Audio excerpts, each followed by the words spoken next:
back, everybody. Hello, everybody. We are here again. We are at over the weekend. I think we're on episode 12. However, we say 112 because it's season 1, episode 12. And we're trying to get as close to the solar eclipse as possible because we have somebody that actually celebrates a birthday on that date. And I want to talk about everything that's coming up in the future with her. Essentially, we have one other great Toronto DJ that actually comes to the city, plays music all around. Actually moved out to the GTA area just to get a little bit more quiet. However, when she wants to fucking get the good beats going, you know where to go. So, but without further ado, I have Nostalgics. Nostalgia! Da-da-da-da-da-da! Hi. Hello! Now tell me how you are doing.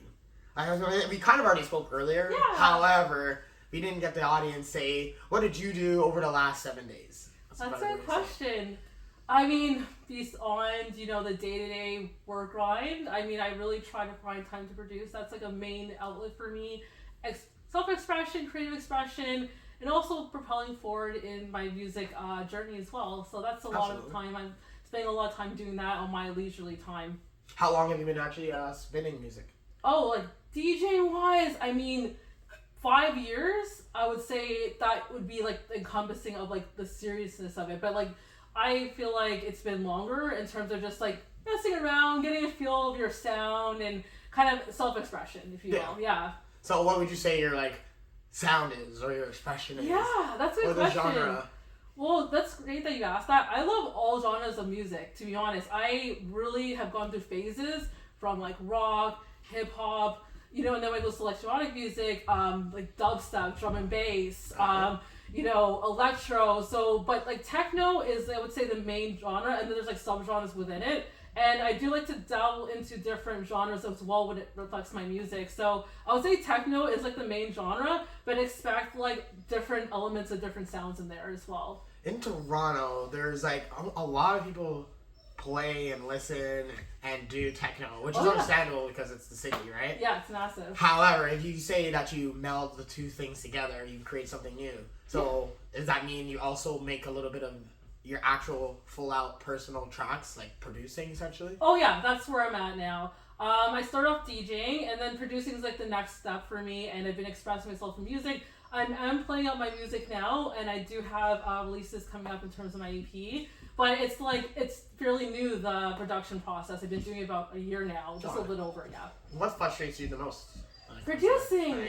Yeah, I think when you want to express yourself, but you can't quite tap into it. And I think when that happens, you need to kind of take a break and not put pressure and force it. I think it's a very organic process where you should do it when you truly want to, but also keep on a schedule because you don't want to create something and just sitting in the back burner. Like even myself, when I first started out, it was like creating a lot of things and then I'm like, okay, well, on to the next one, right? Because I get bored or it's not going the direction I want to. So kind of being expressive when you want to be, but also keeping a regimen and a schedule is important as well. Yeah. So you say you have a schedule.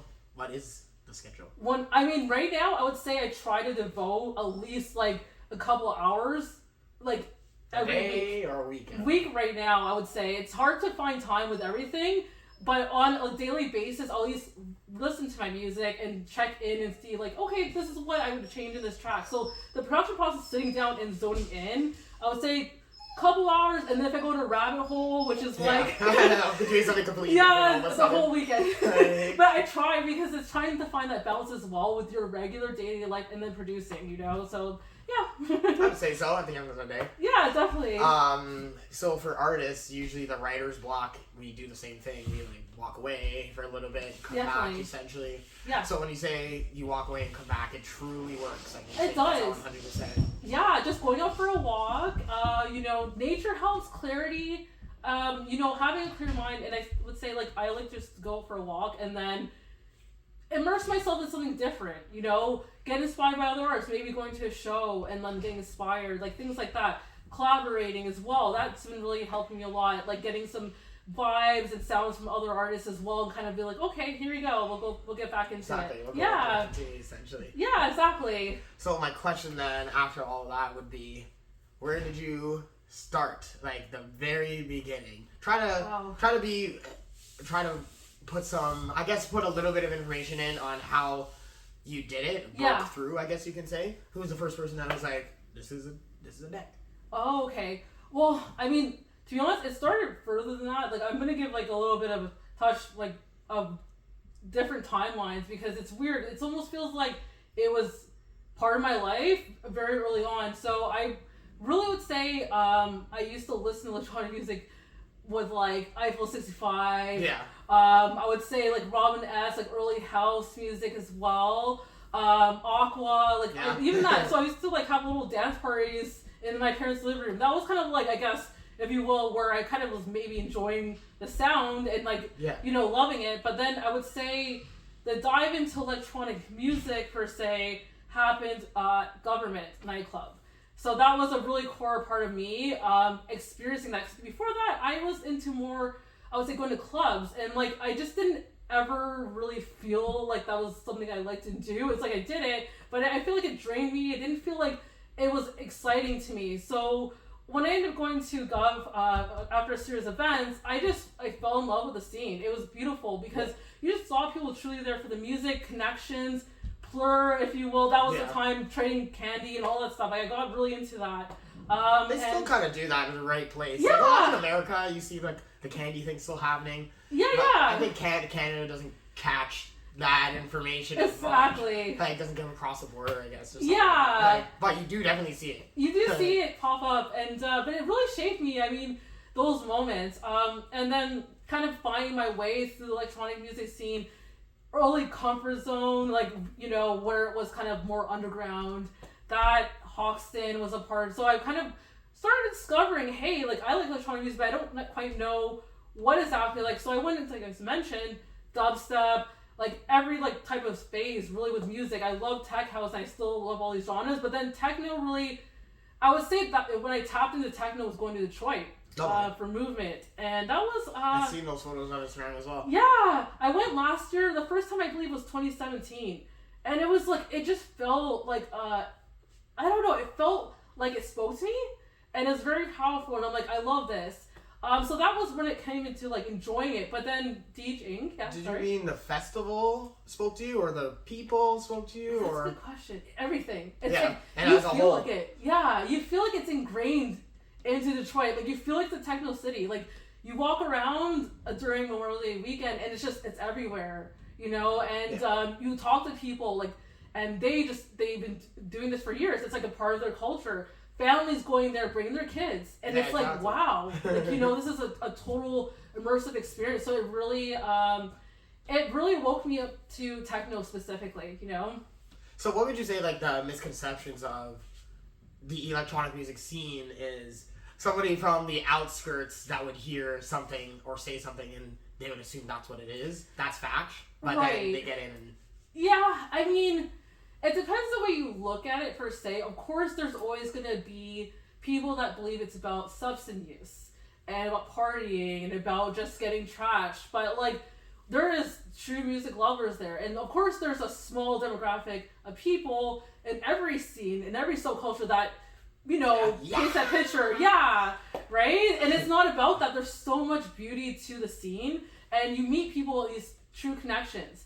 And the way I see it is kind of almost like a spiritual nature to the electronic music scene, because people are connecting through music. Everyone is on their own vibe, but they're having experiences that shape them, and they're connecting to each other. So it's really, I think that's the thing, that when people actually go to electronic music events, they connect with people and like, wow, these people they love the music, they love this is part of them. So I think it's like, you have to experience to understand what it truly means to them. So essentially, in order for somebody to truly know, they need to go. Yeah. Have to say. And it's not just about substance use. There's plenty of people out there who are sober, ravers, if you will, whatever you want to define them as being. So it's definitely not just about that. Is there a good starting point that somebody should do, whether it is like in the city of Toronto or in North America in general? I would say finding collectives that speak to you. There's so many collectives in Toronto, and finding out like what kind of your expression is and connecting people who have the same mindset. I think that's the first start to it. Or just like, honestly, just go out there and discover. Like, I went to events by myself starting out. I didn't care about, you know, like if someone's gonna judge me or whatever, or I wasn't scared. I wanted to experience it, and then so I just started pushing myself and going. And and it helped me define like what I enjoyed about it. You know? Yeah. You do a lot of things like solo. I noticed, like you did solo traveling, solo DJing, solo actually going to clubs. So what do you think the difference is between going solo and going with people? You can have your own personal experience, like your own. You can kind of shape it, right? And there's obviously good things. I also enjoy like going on groups and stuff like that. But in terms of solo, I learned a lot about myself. That's kind of like what I feel like, and that's why I enjoy it. It's like you're not having expectations. You can do what you want to do and experience the way you want to experience it, right? Yeah, exactly. And then after it's all done, basically you can tell everybody the same story. They love the story. Yeah. And then you tell them, well, maybe next time you won't come. Yeah, that's the crazy thing for me. Even when I go in groups, I'll still kind of go on my own adventure at a certain point of self-discovery. Side quests. Yeah, side quests if you will. I remember that happens all the time when I go to Shambhala, like any festival really in general. Festival, hey. Oh, buddy, like 5 years this year on their 25th. It's gonna be a party. I have never been, but I've been to Electric Forest, which I heard is similar. Yeah, which is definitely similar. I've been 2016, 2017 to Electric Forest, and then after that, it's like so expensive now. Oh yeah, like everything else, right? Unfortunately, wow. And that's why I like going to Shambhala to work as well. Oh, cool. I work there and I do my Really? I didn't know that. Amazing. Yeah, it's cool. Like, there's a restaurant that I hang out at. Cool. Basically, if anybody wants to see me there. I love that. Yeah. That's what I do basically every year, and then I go and I party at the same time. Cool. So it's cool. That's the both worlds, right? Yeah. Exactly. I enjoy doing it, but again, I enjoy doing it because I do it with friends. Yeah. And the vibe is similarly the same as Detroit, as in you're going because the whole thing. Oh yeah. Like I go there and I say, you're not there. You're there for the music, but you're really there for everything else. Oh yeah, it's like an immersive experience. Exactly. You come out as a different person. I feel like with these type of festivals, especially when you like travel to them too. It's like it's like the journey, you know. Yeah. The destination's cool for sure. Yeah. But it's getting there. That's also very exciting. Exactly. Yeah. You're time with your boys. Yep. Drinking, hanging I love it. And then 9 hours later, you're finally at the festival. Yeah, I love it. And then you camp too. So that's also there's always like after parties, and they're like really into it. Yeah. Exactly. The question now, I guess we can continue with like traveling. I guess. Yeah. What was the last place you've been? The last place I've been beyond Montreal. I was there last week. Yeah, Montreal. I was there last week. I went to Stereo, very close to my heart as well. And I was there supporting my mentor as well. He was spinning Aatrox, and then Tanpot, which is actually they're amazing, and they were the first DJ I saw at Stereo. So it was kind of like I love going there. The weather was horrible. It was snowing a lot, but it was good. I love going to Stereo. Wow, last week it was snowing. I know. Gosh. I'm over it. I'm like, well, you're traveling yourself, so to warm climates. Yeah, exactly, and everything else. I used to live in Montreal for 10 years, really? so that's why I'm like, yeah, I know exactly how the weather is. That's why I'm like, get out of here. No way. I love that. Beyond that, I went to Lisbon as well. That was cool. Like, it was kind of like I don't know, just like very improv. I'm like, okay, let's go somewhere, and then Lisbon was like on the list, and it was amazing. So that was not I would say hot climate or anything like that, but it was cool. I checked out the scene there, which I do enjoy doing as well. How about food? Oh yeah, I love seafood. See everything. Yeah, that's their like main is seafood, or is it your main is seafood? I both, because I was pescatarian for a few times through my life. I love seafood. But I will, like, anything shrimp and all that stuff, I'll eat every day. Yeah, no matter what. Yeah. I guess that's just because, or do you have, like, a reason why? Pescatarian? Yeah. I think at the time, it was kind of, like, being more aware of my, like, choices. I also was vegetarian, and I still try to think about that, like, what I'm eating when I put in my body. And I just feel like for me, it made me feel a lot healthier. It felt like a detox of a lot of other things. Yeah. Yeah, sometimes that red meat, I don't know what you can do about that. I love a good steak, yeah. Oh yeah, I guess. It's like a AAA Alberta beef. Ooh, yeah. I love that. Very specific. Right, yeah, that's always a word, you know? But, essentially, that's how that works when it comes to your life in a nutshell, then. Yeah, you encompass it free, I would say. Like, it's a very well-rounded.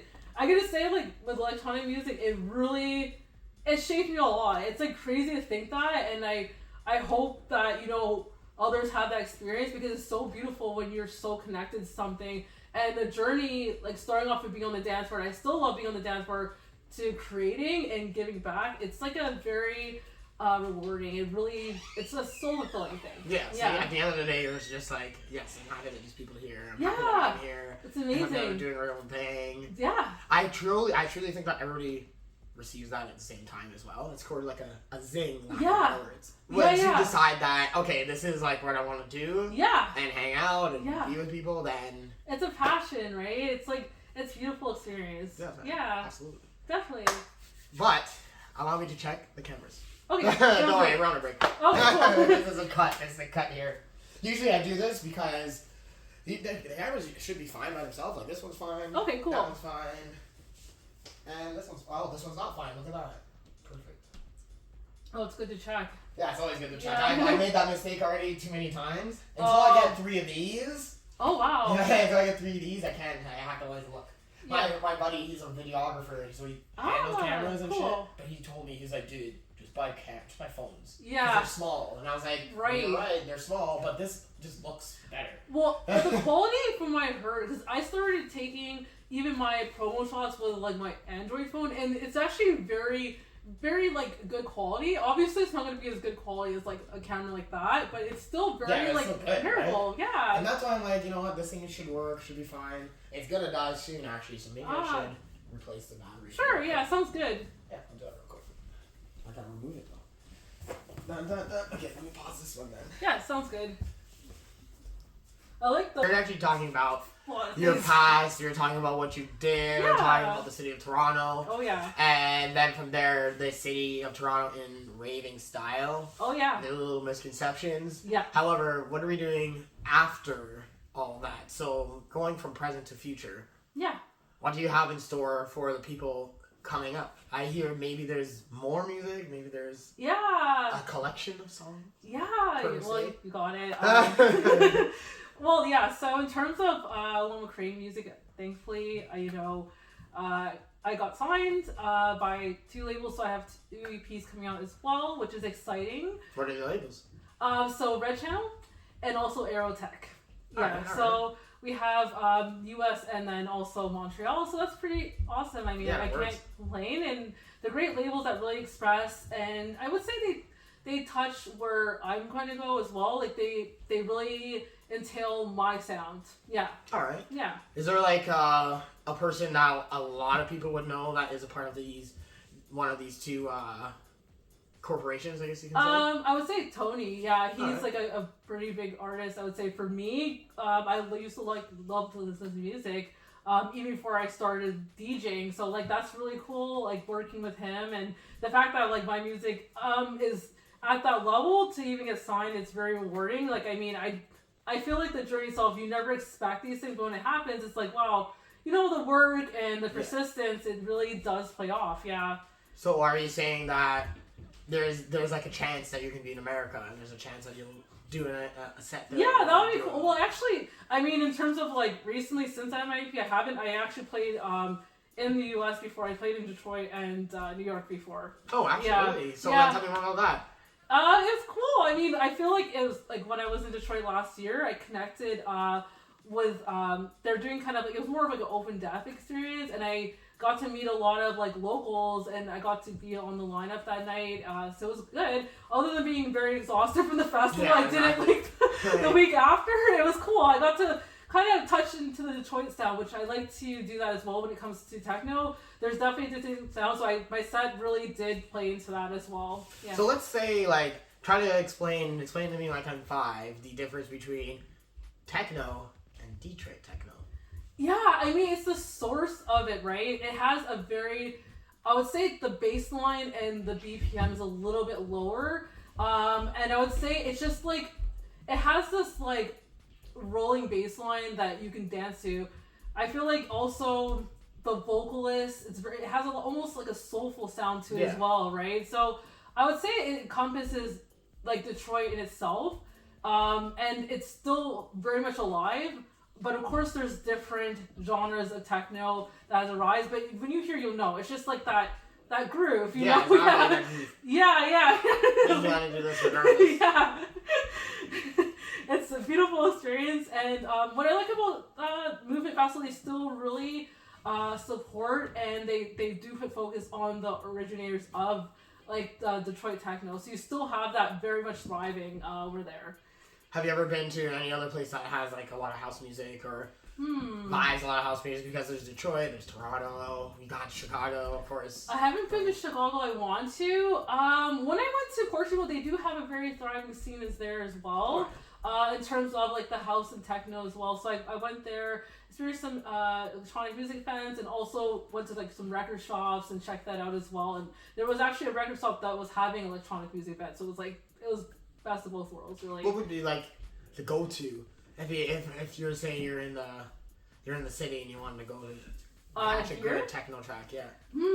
Wow. It's a good techno night. Many. I mean, it depends, right? Like I feel like it's like day by day. I would say like a really cool event series right now that's happening is that supermarket in Kensington. Oh. I actually played there. They're doing ongoingly events, I think Wednesdays and Thursdays. And I really like it. Like it's really cool. They're really supporting the local scene. And I would say there's so much different types of techno that is being played there, so you can't really go wrong. So yeah, I would say that's something that I discovered. I think they started having events in August, and they're definitely growing, and it's a really cool event series, yeah. I guess it used to be probably like a lounge or something like that beforehand, or it's like were they playing something else before? Yeah, I think it's like a bar setting, but they have a really cool dance floor area where it's just like, it looks like a warehouse, if you will. Yeah. Like, you kind of get immersed into it during the week. It's like, yeah, I like that. Glasses on, you know?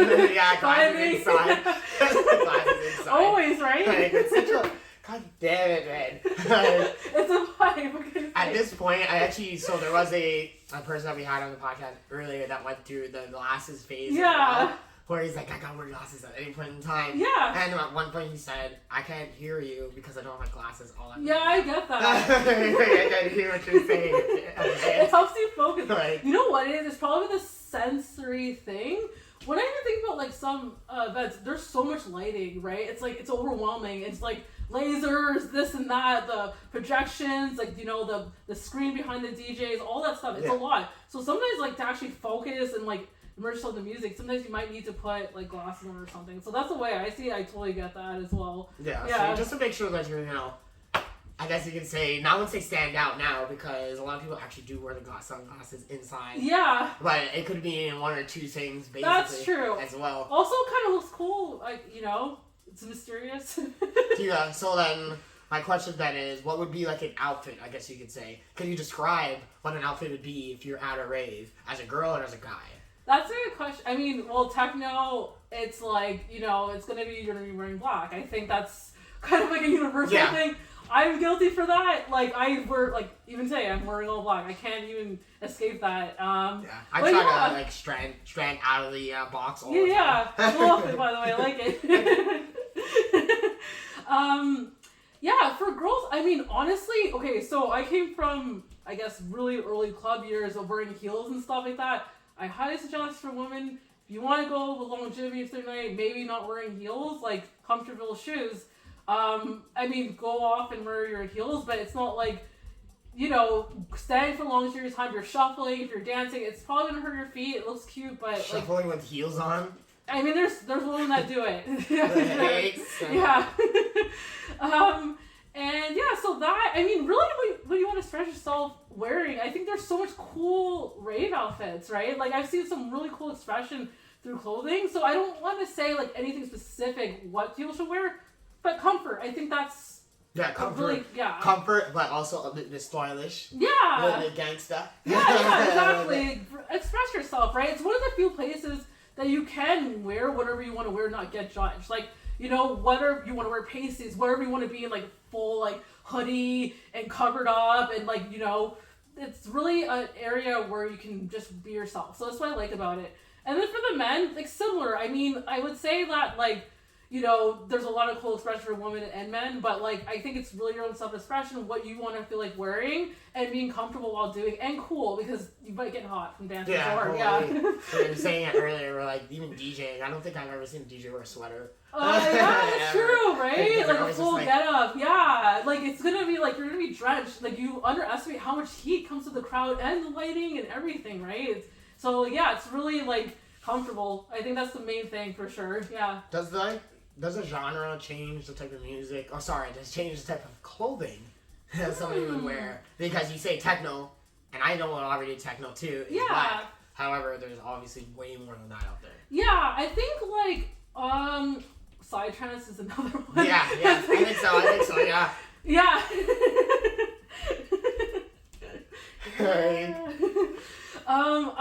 That was another, I actually listened to psytrance. I went to like psytrance festival.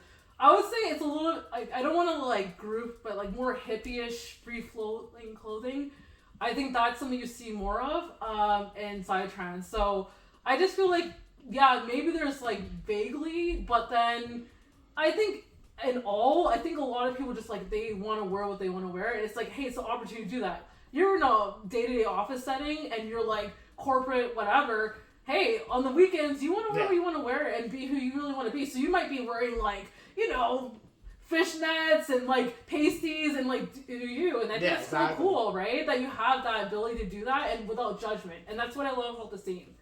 Yeah. I love being able to do anything I want as well. Because, like, just being there, it feels like when I'm at a festival or at a nightclub or anything, there's no today, there's no tomorrow, there's no yesterday. It's kind of like you're in the now. And being in the now is kind of what people want to do. Exactly. I guess, a lot of the time. They just want to be themselves, they want to express themselves. And that's a lot of things that people can't do, because we were actually speaking at it earlier off camera about the whole world that some people want to just, you know, put people into a box. Or say, you can only do this, you can't do that. Exactly, right? So it makes it hard to do and say what you want to say. Yeah, and that's like my point too. Is even though there's like different genres, I think people shouldn't limit themselves on what they listen to and what they wear to different events, because I feel like, hey, there's such a world out there to express yourself and you can tap into anything. So I don't think limiting yourself even to genres. I think that you should just, what you feel like on a soul level, do it, you know? Yeah. What do you feel like doing on a soul level? Oh man, I would love to like travel more. Absolutely. This like kind of disappear. What I would love to do in a solo is just kind of disappear for a period of time, like in some sort of beautiful place and just produce and make a lot of music. And then come back and like immerse myself back into normal life. Yeah, exactly. Back to reality. Yeah, they do say that I think it takes about 3 weeks for you to be on a trip in order for your brain to like rewire. That could be wrong, but I'm pretty sure that's like a thing. That makes sense. You start to become a different person. You start to kind of become where you are, lack of better words. Oh yeah. And obviously you see the world at a different angle, 100% different angle than wherever you were for your whole life, basically. That's true. That's why I like backpacking. You get more time to immerse yourself into the culture and you really feel part of it, versus like, okay, a very short trip where you're like, you know, you experience it, like when you immerse yourself, it does take a bit more time. So I totally agree with that. And it makes it easier to learn a language too. That's right. True. Yeah, it takes a bit of time to practice that and engage with people, right? For sure. I've also always heard there's a person here and there that's actually kind of crazy, and they say, I've never actually left Toronto. Really? I've never actually left the province. Wow. So my question for you is, what would you try to tell them? What would you tell them after you heard that? Oh, I've only lived in this city my whole life, and I'm, let's say, like, they're 30 years old. The cool thing about Toronto is I feel like you get a lot of different cultures in one place.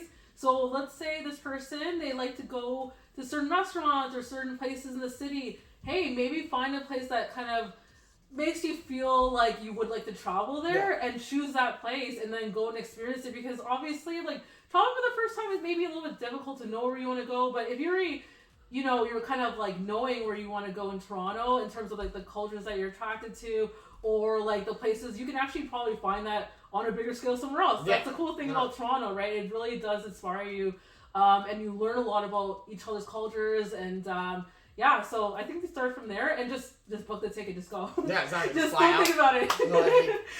Yeah. What would be like the next nationality or culture that you'd want to immerse yourself inside of? That's a good question. There's honestly everywhere. Like, I would just feel like my... Everywhere's great, but you have to choose one. Let's you have to see. choose one. Well, I would like to experience more of the culture. I would say, I want to go to like Berlin. That would be cool. Yeah, I think Berlin, that would be really cool. Yeah, that's like on my list. And like for the music aspects, I love to experience that as well. So that's definitely on my list. Yeah. Like straight up just Berlin, or do you like to check more of Germany, or the cool culture. You're already there, right? Yeah, just like a proper Euro trip, experience that. Like they're just, I mean, honestly, there's so much like I would love to draw. I just like to spend a year traveling everywhere in the world. Yeah. No, yeah. Maybe soon. Yeah, I feel that we're all extending our time off more and more as the days go by. That's true. And if I start getting booked internationally, hey, putting out there. Yeah, exactly. I'd be like, let's go. Yeah, that helps you like travel too, right? So yeah. The question now would be, how do you go approach somebody to get the label? Did you do it yourself, or did they contact you? Yeah. How was that situation? That's a good question. I think it's doing research on, firstly, like what sounds from the labels speak to you. What is kind of like your genres? Going from there, and then even labels maybe that you've been playing music from. Like do research on the artists that you really like and that you play, and then find out labels. Start reaching out to them. Usually, it's label emails. But there is like label based, for example, that you can actually find a list of the labels and stuff like that and reach out. And then being very genuine. I think that doing mass email sending and be like, hey, anyone that catches this is not going to work, because labels, you're dedicating your sound to them, and it should be a legitimate experience. So I think that takes a lot of research, firstly, and then it follows from there. I feel like once you kind of have an idea of who you want to work with, then you'll find more labels that speak to you as well.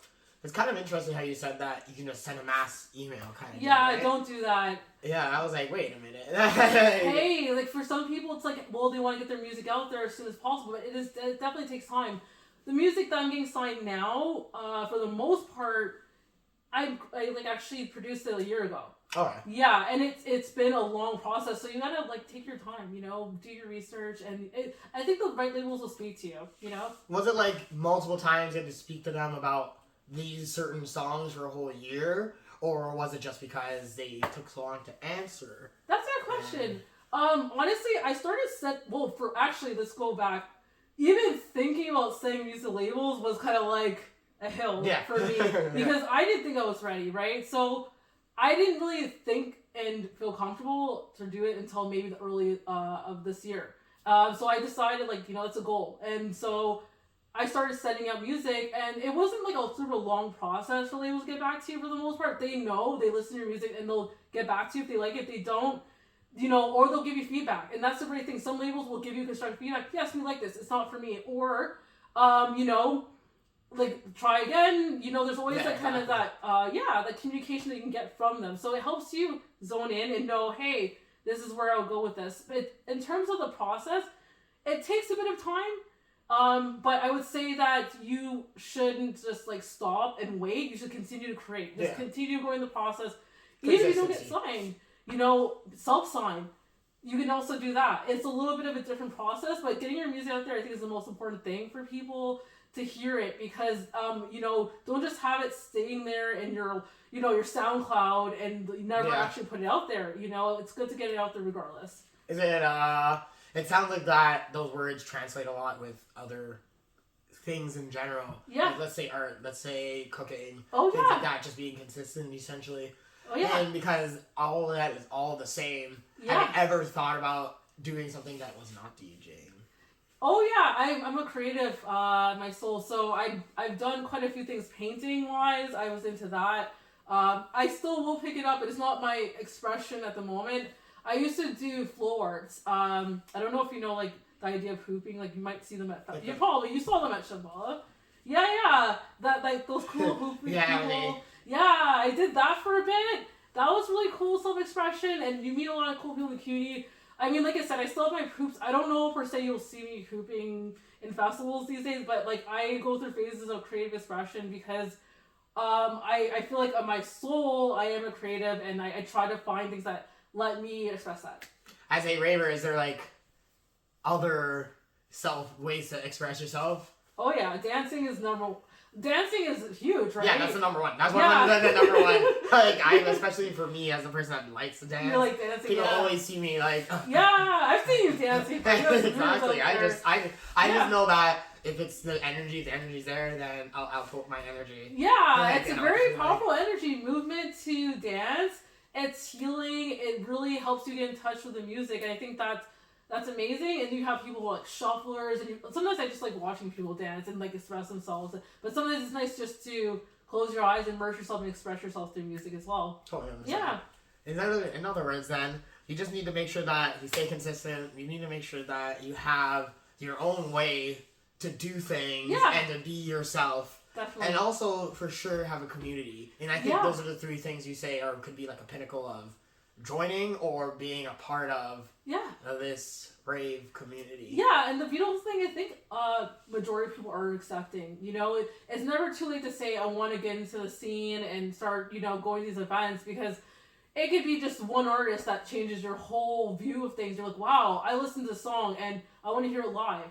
Or, it's like, maybe a friend is like, hey, let's go to this event, and then you get going there, and that's it. It changes your whole life, and you just fall in love with it. It's so cool. Like, I'll do it. Yeah, everyone has their own story, I guess, getting into it, right? Which is really cool as well. So then my question, lastly, I guess you could say is, what is, if you can say it in a sentence or two sentences, what is your story? Like, who is? That's a good question. Oh, gosh. My story is love and expression through music. That's like the core of it. Yeah. So then that's all we need. That's what we're hearing the moment we hear that music. Yeah, that's the core. It's embodying myself and expression. Yeah. Like a love story. Yeah. but you also want to do this. Yeah. Oh, then children, I think we had enough. I think we had enough chatting when it came to the whole adventure that we had today. Amazing. And I'm sure we'll come again to see each other in another event. Yeah. Or like if you ever want me back, hey, like invite me back. We'll see where I'm at, because I feel like it's always a journey. It's always different milestones and stuff like that. Yeah, absolutely. Yeah. Oh, buddy, I know for sure I already said that I'm gonna be calling back a lot of people, because it's cool to see what's happened since we were at the one point we were at. That's cool. I like that. Where are they now? Yeah, exactly. Where are they now? She's in Detroit now. Yeah, yeah. Hey, everybody. I'm happy that we're at the end of the show. However, you can check this lady out on all the social medias. I'll put it all in the information. I'll put it all in the description. As well as check out our channel. Check out all the things that we do. And always remember, the more that you watch, the more I can produce. The more I can produce, the more great people we can have online. The more great people we can have. Eventually, we're going to have DJ Seinfeld on this. Ooh. Yeah. I think that's good. That's that your favorite DJ? I love lo-fi house. Oh, yeah. Lo-fi is like my bread and butter, basically. It's good. It's a very much a vibe. It's very relaxing and soothing. I love it. Yeah. Don't forget to like, comment, and subscribe. The like button and the thanks button. They're kind of like their brothers now. It helps the channel grow. And the channel growing means more faces that you love.